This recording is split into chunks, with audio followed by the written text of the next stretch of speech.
अस्सलाम वालेकुम स्टूडेंट्स। अच्छा, बेटा हमने पिछली दफ़ा ये होम टैब पढ़ा था। होम टैब में तकरीबन जो बहुत ज़्यादा इम्पोर्टेंट चीज़ें थी हमने देख ली थी। आज हम इंसर्ट टैब को देख लेते हैं। इंसर्ट टैब को देखने के बाद और लेआउट के 2-3 ऑप्शंस देखने के बाद हम लोग अपने प्रैक्टिकल्स स्ट्रेट अवे स्टार्ट कर देंगे। ठीक है बेटा। अच्छा बेटा, इंसर्ट का मतलब हमें नाम से पता चल जाता है। इंसर्ट का मतलब कि सॉफ्टवेयर के अंदर कोई भी चीज़ ऐड करना। ठीक है? तो यहाँ पर आके सबसे पहले आपको cover page, blank page, page break का ऑप्शन मिलता है कि इस पेज को अगर आपने कवर पेज का कोई डिज़ाइन लगाना हो तो वो किस तरह से लगाएँगे। यहाँ पे उसके डिज़ाइन्स मौजूद हैं। ठीक है? अगर आपको एक न्यू पेज चाहिए या करंट पेज को ब्रेक करना है तो वो सारे ऑप्शंस आपके पास यहाँ पर मौजूद होंगे। टेबल पर आ जाइए बेटा। यहाँ पर आपके पास टेबल आप ये देख रहे हैं, विजुअल्स आप इंसर्ट कर सकते हैं। कितनी कॉलम्स चाहिए, कितनी रोज चाहिए, कितने कॉलम्स चाहिए, मुझे बताने की ज़रूरत नहीं है कि ये जो स्ट्रेट लाइन्स बनी हुई हैं, ये रोज कहलाती हैं और ये जो इस तरह से फील्ड्स बनी हुई हैं, ये कॉलम्स कहलाते हैं। ये यकीनन आप सबको ऑलरेडी पता होगा। ठीक है बेटे? तो ये हो गया टेबल इंसर्ट करने का तरीका। एक तरीका ये दूसरा है टेबल को इंसर्ट करने का। यहाँ पर आप नंबर्स ऑफ कॉलम्स या नंबर ऑफ रोज डालते हैं, ओके करते हैं और उतनी रोज उतने कॉलम्स का जो टेबल है वो इंसर्ट हो जाता है। इसे आपको अगर मॉडिफाई करना हो तो वो आप किस तरह से करते हैं, ये देख लीजिए। इसका साइज अगर आपको छोटा बड़ा करना हो तो बहुत आराम से इसका साइज अपने हिसाब से एडजस्ट कर लेते हैं, मॉडिफाई कर लेते हैं। अगर कोई फील्ड आपको ज्यादा चौड़ी चाहिए तो उसे चौड़ा कर लिया, कोई फील्ड आपको बिल्कुल पतली चाहिए तो आपने उसे छोटा कर लिया। Very easy, very basic. Still अगर आप लोगों को समझ में ना आए तो आप ये वीडियो बार-बार रिवाइज करके देखें और उसके बाद भी समझ में ना आए तो आप कॉलेज भी आ सकते हैं और मुझसे बात भी कर सकते हैं। उसके बाद ये ड्रॉ टेबल का ऑप्शन आ जाता है बेटा। ड्रॉ टेबल में आके इस तरह से आप, अच्छा ये मैं क्लिक करके ड्रैग कर रही हूँ, ये बात याद रखिएगा। ठीक है? और इस तरह करके अपने हिसाब से एक मॉडिफाइड टेबल जिस तरह आपको बनाना है, जिस तरह आप चाहते हैं, जैसा आपने देखा होगा अक्सर कि उसके अंदर होता है आपके टाइम टेबल्स जो बनते हैं, उसके अंदर शेड्यूल्स वगैरह जो बनते हैं, उसके पास होता है। जैसे ही ये टेबल को मैं क्लिक करूँगी बेटा, देखिए अब यहाँ पर हूँ, कुछ और ऑप्शन कर रही हूँ, कहीं और जा रही हूँ, टेबल सेलेक्ट नहीं हुआ।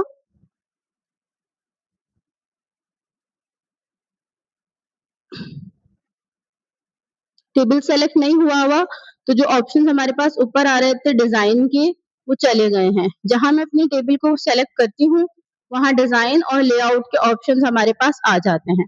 बहुत ज़्यादा इसके अंदर कुछ चेंजेस नहीं हैं, ये वो चेंजेस आप इसमें से कुछ इरेज़ करना चाहें, कुछ डिलीट करना चाहें, ठीक है? या डिज़ाइन पे आकर आप यहाँ पर कोई स्पेसिफिक डिज़ाइन अपने टेबल को देना चाहें, तो वो डिज़ाइन आप दे सकते हैं और आपका टेबल जो है वो तैयार है। ठीक है बेटा? इंसर्ट में आ जाइए। इंसर्ट में आके दूसरा ऑप्शन जो आपके काम आने वाला है, वो क्या है? पिक्चर अपलोड करना। ऑनलाइन भी अपलोड कर सकते हैं आप, ठीक है? ऑनलाइन अगर आप चाहें तो आप इधर से डाउनलोड करके भी अपलोड कर सकते हैं। आप इस डिवाइस के अंदर जो भी पिक्चर हो उसे भी अपलोड कर सकते हैं। ठीक है? अगर मेरे पास हो कोई पिक्चर तो जैसे ये है, मैं चाहूँ तो इसे अपलोड कर सकती हूँ और उसके बाद फॉर एग्ज़ाम्पल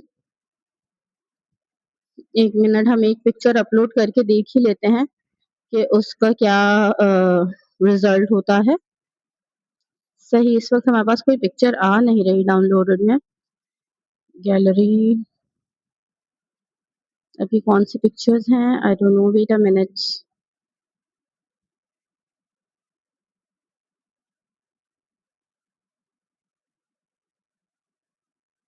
चलिए हम डेस्कटॉप पे जो हमारी पिक्चर है उसी को ले लेते हैं। अब यहाँ पे देखिए जैसे ही मैं इस पिक्चर को सेलेक्ट कर रही हूँ तो मेरे पास पिक्चर फॉर्मेट का एक ऑप्शन आ रहा है। यहाँ पर आके मैं चाहूँ तो मैं इस पिक्चर के कलर्स को चेंज कर सकती हूँ। यहाँ पर आके अगर मैं चाहूँ तो मैं इस पिक्चर की ट्रांसपेरेंसी को चेंज कर सकती हूँ, इसे धुंधला कर सकती हूँ, जितना चाहे उतना। यहाँ पर मैं इसके साथ कुछ कंट्रास्ट और इसकी ब्राइटनेस के साथ प्ले कर सकती हूँ, अगर मैं चाहूँ तो। यहाँ पर आकर क्योंकि मेरे पास 360 है, तो मैं इसका बैकग्राउंड रिमूव कर सकती हूँ और स्टार्ट ऑल चेंजेस करिए। और लेकिन अगर आपके पास 2013 है तो ये बैकग्राउंड चेंज करने का ऑप्शन आप लोगों को नहीं मिलेगा, ये 365 में ही है। सही है? तो इस तरह की चीज़ें आप कर सकते हैं बेटा। रीसेट इमेज पिक्चर पे जाएँगे, तो वो जो-जो उसके ऊपर अप्लाई हुआ होगा, वो सारी चीज़ें रीसेट हो जाएँगी। ये प्रॉपर पिक्चर का स्टाइल है। यहाँ से आप फ्रेम या पिक्चर को किसी भी दूसरे स्टाइल में चेंज कर सकते हैं। ये पिक्चर की पोजीशन है। यहाँ से आप लोग पिक्चर की पोजीशन जो है उसे अपने हिसाब से पेज के ऊपर एडजस्ट कर सकते हैं। तो वो उसी पोजीशन के ऊपर एडजस्ट होगी। अभी इस वजह से नहीं जा रही थी क्योंकि साइज हमारे पास पिक्चर का बड़ा था। ऑलमोस्ट एक पूरे पेज पर हमारी पिक्चर आ रही थी। तो इस वजह से वो एक कॉर्नर पर सेट नहीं हुई थी। अगर आपके पास यहाँ पर कुछ टेक्स्ट भी है, फॉर एग्जाम्पल ये एक रैंडम सा टेक्स्ट हमने जनरेट कर लिया है। तो अब यहाँ पर आकर आप इस पिक्चर को देखेंगे। पिक्चर के फॉर्मेट में आपके पास रैप टेक्स्ट का भी ऑप्शन आ जाएगा कि आप कैसे अपनी पिक्चर को उस टेक्स्ट के साथ रखना चाहते हैं, किस तरह से अपने टेक्स्ट के साथ इसे रैप अप करना चाहते हैं। उसी तरह से आपकी पिक्चर आपके मौजूद टेक्स्ट के साथ जो है वो रैप हो जाएगी।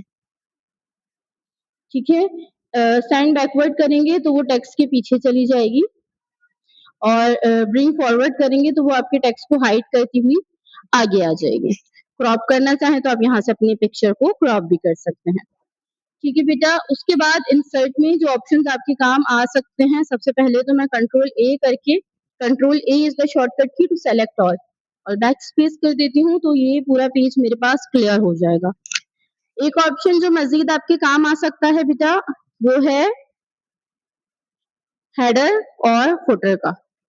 आप किसी भी पेज में फुटर ऐड कर सकते हैं, चाहे तो पेज नंबर ऐड करें या कोई भी एक चीज ऐड करें। जितने आपके पास ऐड होते रहेंगे पेजेस, वो उनके ऊपर ऑटोमेटिकली आता रहेगा। और इसी के ऊपर आप हेडर ऐड कर दें, which ever header you वांना add.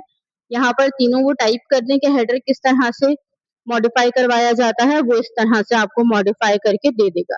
अब से ऑनवर्ड बेटा मैं आपके प्रैक्टिकल ही स्टार्ट कर रही हूँ। अगली वीडियो में आपके पास प्रैक्टिकल नंबर 1, 2 ही आ रहा है, क्योंकि अब जो ऑप्शंस है आपको समझ में आ गया होगा काफी हद तक कि किस तरह से यूज होना है माइक्रोसॉफ्ट ऑफिस। तो अब जो है हम लोग प्रैक्टिकल्स को साथ साथ लेके चलते हैं, जो जो ऑप्शन जैसे डिजाइन है, लेआउट है, प्रैक्टिकल में आता रहेगा, हम उसको साथ साथ समझते रहेंगे। Thank you.